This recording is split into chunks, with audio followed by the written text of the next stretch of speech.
We're going to talk to Greg Tsang now, who's the current affairs commentator out of Beijing for us, joining us live. And Gregory, thank you for coming on to the show. And as you just heard, the smuggling in Hong Kong, but I want to give our viewers a little bit of background of why this has all happened. There were two major incidents in China in 2004. There was a fake milk incident that caused a serious problem. In 2008, another serious problem again, both causing significant deaths. And that is why many people in China come to Hong Kong to buy milk, or they buy the foreign milk, and that's causing this smuggling issue.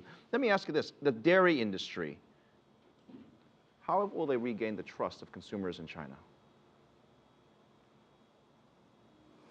It so happens that once you have a reputation destroyed almost completely, for what happened in China in 2008, you put this poisonous additive to the milk to boost the content of a protein. The side effect is to causing kidney failures of the babies.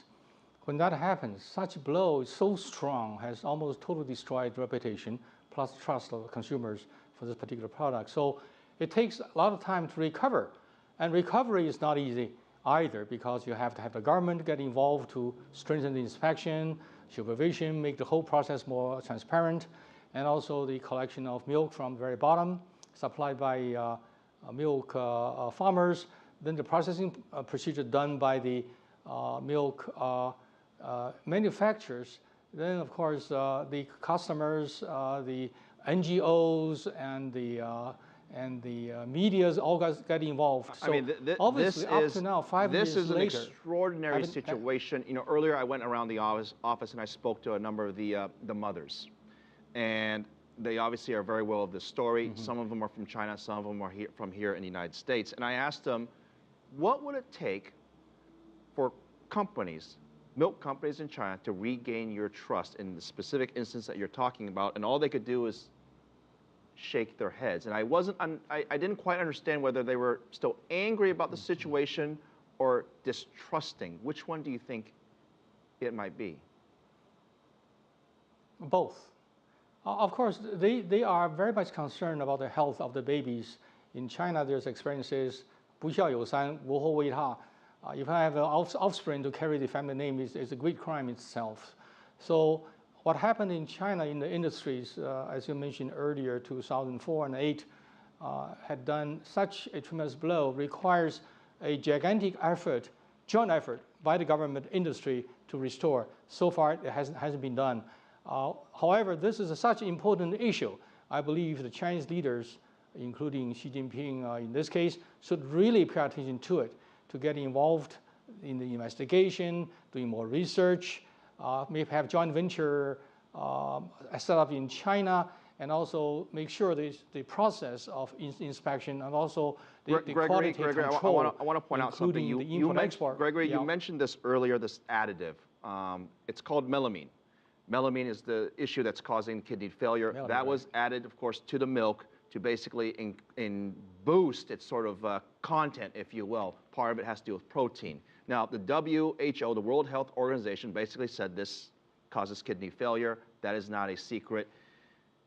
Can the government do something to help consumers in China to make sure that something like this was 5 years ago, never happens again? Is there something the government can do or say or restructure?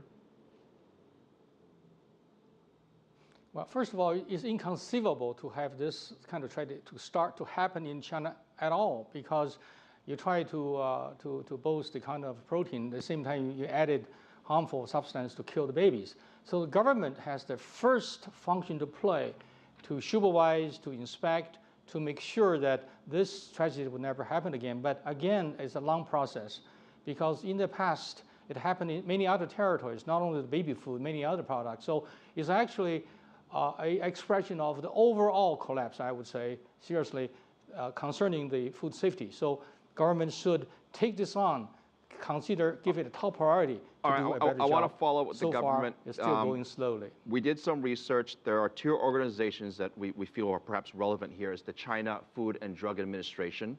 There's also another organization called the General Administration of Quality Supervision, Inspection and Quarantine. I don't want to put you on the spot, but I'm just curious, when it comes to food safety, which department is responsible, or is there perhaps another department? They play different functions because the Food and Drug Administration is considered to have the product going out, make sure have a standard set up, make sure it's safe, make sure it's effective. But the other organization is sort of a watchdog controlling the import-export, and they have a new regulation issued to be in place. We have to become May 1st. That is, all products in and out of China import-export should meet certain requirements, including certifications, including formula disclosure, and so on. So these two organizations have to play a role together, not one, both of them. Gregory Tsang, I wish we had more time. I want to thank you for coming on the show and helping us better understand this very important topic, food safety. You can imagine a lot of people very emotional about this. Gregory Tsang, current affairs commentator, joining us live from Beijing. Thank you.